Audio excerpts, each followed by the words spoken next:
Hi guys, welcome to another deck profile for Team RNG. I'm doing a Resonator Hot Red deck. This is a deck I've put together based off some ideas I've seen online, and it's pretty fun and it's consistent, and it can do some stupid things when you have Soul Charge in hand. But I'll just go ahead and dive into the deck profile. I'll start with the main deck. First card is Red Resonator. This is automatic 3 of. He's really good because what he does is he lets you special summon a level 4 or lower monster from your hand. And I'll show you a little later the card he combos really well with. His other effect is really good too.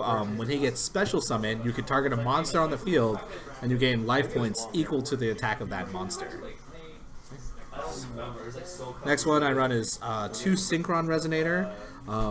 He's good because he helps you level up from when you start with Hot Red Dragon Archfiend into Abyss.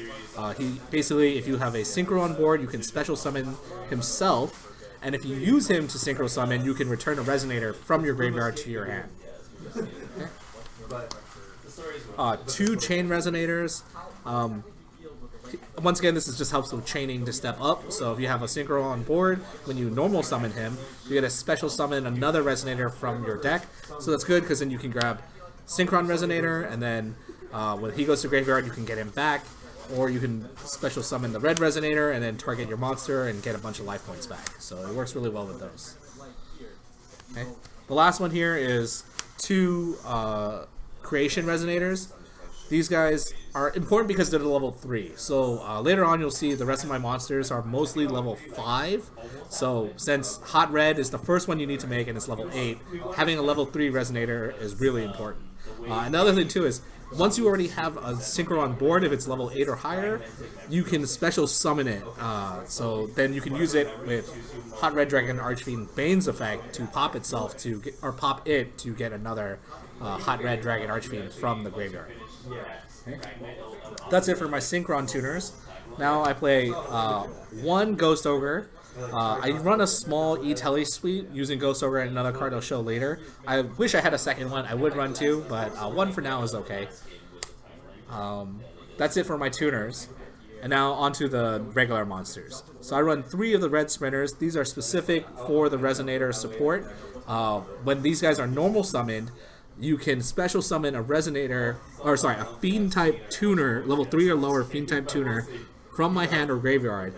And I can only use this effect once per turn. So basically, if you've already in mid game or you've already got a Synchro off, you can summon him. If you have your Creation Resonator, you can go into a level 7. You can get your Fire Resonator, go into a level 6, and you'll still get the healing off of the life points. So you can get 1700 if you choose this guy, or if you have something else on board, you can get more. So he's pretty good. Okay, and then this is the other E-Tele target, Risebell, the Star Adjuster. If you guys have never seen this card before, most people probably haven't because it's not very popular. But what he does is, when he's special summoned, so off E-Tele, off Red Resonator, whatever you want, you can target 1 face-up monster on the field and increase its level by up to 3 until the end of this turn. So basically, if you have these 2 in hand, this is basically any Synchro from level 5 up through level 8. Because then you just normal summon this, special summon this guy, adjust his level to 6, then you have 8 altogether, and you can go into whichever one of your Hot Reds you want. Now onto my regular level 5. So Garbage Lord, because a lot of the special summon level 5s require that you have no monsters on board, and if you already have an established field, sometimes you just need that little extra something to get your next Synchro going. And so he's great because you can special summon him at the cost of 2,000 life points. It's kind of a lot, but it's worth it if you can get that extra Void Ogre out, or Stardust Dragon, or whatever else you need. So he's really good for that. No more than 2 though. 3 is cloggy, and you can't give up 6,000 life points. That's just ridiculous. You'll be dead. The next card is my favorite for synchroing with is Primitive Butterfly. So, like Cyber Dragon, it can be special summoned as long as you don't control any monsters and doesn't require your opponent to control one. The other nice effect is, notice this level 5, it can also increase the level of all bug types by 1, so it can go to level 6 if you need to. So if you special summon this, and then you have your red Resonator in hand, this is level 8 already. Or if you want to do level 7, you could do level 7, but you have the option to go up to 8. Okay, that's my monster lineup. I don't remember exactly how many there are. I think it's like 24. Onto spells and traps. So 3 Resonator Call. This lets you search for any Resonator in the deck. This is important. 3 Instant Fusion. This card is just too good in any deck. You get to get Norden. I also use Panzer Dragon just as another level 5. So this is really good. And then, of course, my E-Telly suite, which I use with the Risebells and the Ghost Ogre. You know, whether you need the tuner or you need the levels to synchro with, this will get it for you. I would run 3, but of course it's semi-limited right now, so only 2. Soul Charge. The combos you can do with this are just so busted in turn 1. Like, I made a board earlier that was Crystal Wing, Void Ogre, and Abyss turn 1 with this card. So you can do some nutty things with this. Of course, obligatory Raigeki. Okay, and then traps. These are just more for flavor. They're not necessarily the best traps you can run, but first one is King's Consonance. So this card says when your opponent declares a direct attack, you can negate the attack, and then you can apply the rest of this card's effect, which is to banish 1 tuner and 1 non-tuner monster from your graveyard, and whose total levels are 8 or less, and basically synchro summon a monster with them. So if you have like a level 7 and one of your tuners, you can make your level 8 monsters, or if you need to go to a level 9, whatever. But it lets you basically synchro summon on your opponent's turn, and you end their battle phase. So it's pretty good. Reject Reborn is the other one I run for flavor. So this again, when an opponent declares a direct attack, you end the battle phase, and then you can special summon 1 tuner monster and 1 synchro monster from your graveyard. But their effects are negated. So basically what you do is if you have your Hot Red Dragon Scarlight, or Hot Red, which I think I have in here. Here we go. So you have either of these guys already in your graveyard, and then you grab one of your level 1 guys, which I have, say, Chain Resonator, more likely would be Sykron Resonator. And then you can not immediately, but on your turn, go into Abyss, the level 9 guys. So it's like I said, mostly there for flavor.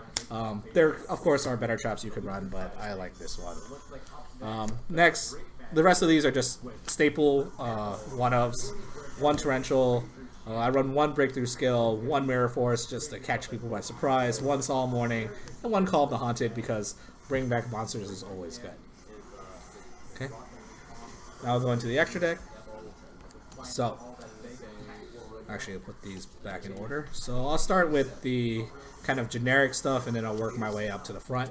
So earlier you saw I was running 3 instant fusions. So these are my targets. 1 Panzer Dragon just to make the level 5 if I need it. And then I run 2 Nordens. I was debating about this. I didn't know if I wanted to run 2 Panzer Dragon, 1 Norden or not. But Norden's limited. Oh, Norden's limited. Never mind. It's going to be 1 and 2 Panzer Dragon. I don't know if I have the other one on me. But okay, so it'll be 1 Norden and 2 Panzer Dragon. Norden's always good because if you bring back your level 3 synchro or your level 3 Resonator, you can go into a level 7 synchro. You can bring back a level 1 and go into other plays with your other monsters. It just facilitates whatever you need it to do. So those guys are good. For level 6 synchros, I run 1 Goyo Guardian. Everyone knows what Goyo Guardian does. Kill a monster. You get to bring it to your side of the field. The other one I run is Red Wyvern. If you guys don't know, basically, once per turn, during either player's turn, if your opponent has a monster with higher attack than yours, and if it's tied, it still counts, you can destroy the monster with the highest attack. But this effect can only be used once while this card is face up on the field. So you couldn't, keep doing it. You get it off once, and that's it. So, these are your level 6 guys. And then, one of my level 7s. 1 Black Rose Dragon, because you never know, sometimes you need to blow up the field just to make way for something else. And then, of course, Clear Wing Synchro Dragon, 2 of the best level 7s in the game. I was debating if I want to run a Moonlight over Black Rose, but I think Black Rose is better. And Clear Wing is amazing. And then level 8s, I run Stardust Dragon, Crystal Wing to go with the Claire Wing, Void Ogre. Yeah, those are my utility level 8s. You of course could splash this with whatever you want. I could run it with Omega. You can run it with what else? What else is good level 8? Oh, Dark End Dragon is also good for spot removal. Although, you know, post errata it does target, so it's not as good. But I like these guys. You know, this effect negates monster effects. This negates spell traps. If you get 2 of these on the field, it's a pretty good lock. And you get this guy on the field, that's a really good lock. Your opponent will have a very difficult time playing Yu-Gi-Oh! Only vulnerable to kaiju. Yes, and well, everything's vulnerable to kaijus. Alright, so then now to my Hot Red suite. So, 1, Hot Red Dragon Archfiend. He's great, you know, blow up all your opponent's monsters that are in attack position. And then, you know, if you do that, he's the only one that gets to attack, but that's fine. He's a 3,000. It's all good. And then his other form, Scarlight Red Dragon Archfiend, he blows up all special summon monsters on the field and then deals burn damage to your opponent. Also really good. But these guys mainly are stepping stones to the real boss of the deck. Hot Red Dragon Archfiend Abyss. This guy is so good. If you guys have never played with this card, you definitely need to play with it. Although it really only works in this type of deck. So his requirements are one tuner and 1 non-tuner dark dragon type, which is why you have to run these guys, and you also run this guy, so you can go up into the Abyss. Now, Abyss will let you negate 1 face-up card on the field, and it's a quick effect per turn. So that means if your opponent plays a spell, you can actually negate the spell on the spot. It is only 1, so I mean, of course your opponent will try to bait it out, but if you play with it smart, you know, you should be able to survive. And it's a 3,200 body, so very few things are going to beat over it. Basically only if it gets like lanced or mirror forced or something like that. But even those, you can react to it. If you haven't used your negation yet, you can negate those things. So very good card. It's really powerful. Its other effect is if you destroy a monster, if you deal damage to your opponent, inflict battle damage to your opponent, you get to special summon 1 tuner from your graveyard. Yeah, 1 tuner monster from your graveyard. So, of course, if you get this guy, you can go into the last card in my extra deck, Hot Red Dragon Archfiend Bane. So, he's 3,500 body. I don't think he's as good as Abyss, but his effect is pretty good. If he... Let me double check this real quick. Same thing. So when he inflicts battle damage, you can special summon 2 tuners from the graveyard with the same level, or you can summon actually 1 from the deck and 1 from your graveyard in defense position. So basically, you would grab this guy, and you can. His other effect lets him tribute a monster and then special summon a Red Dragon Archfiend monster from the graveyard. So you would go back in to grab your Abyss. So basically, you'd have these 2 guys on board, ready to just destroy your opponent's life points. So that's basically the deck. I did want to talk about 1 or 2 other things, or 1 other card that I don't have in the deck yet, but I'm thinking about it. So we just got the Rise of the Dragon Lords structure deck. There's a new card in it called Return of the Dragon Lords. So one problem this deck has is recovery. I don't have this card yet. I'm borrowing this from a friend. But it says target 1 level 7 or 8 dragon type monster in your graveyard. Special summon it. So basically, if you lose your Scarlight, your Hot Red, your Void Ogre, your Crystal Wing, your Stardust, your Clear Wing, your Black Rose, you can target any of these guys from the graveyard and bring it back to life. And it also has the additional added bonus that you can banish it to protect your dragon type monsters as well. So this is a really good card. Definitely consider running it in this deck. I don't right now, but I think in the next iteration of this deck, I definitely will. So I hope you guys enjoyed that deck profile. Oops, I guess it's this way. Sorry. If you guys have any questions or any comments, please comment on the video. I don't know what else. Like and subscribe. Please like and subscribe us, follow us. We'll be on Twitch and on YouTube. And yeah, that's it.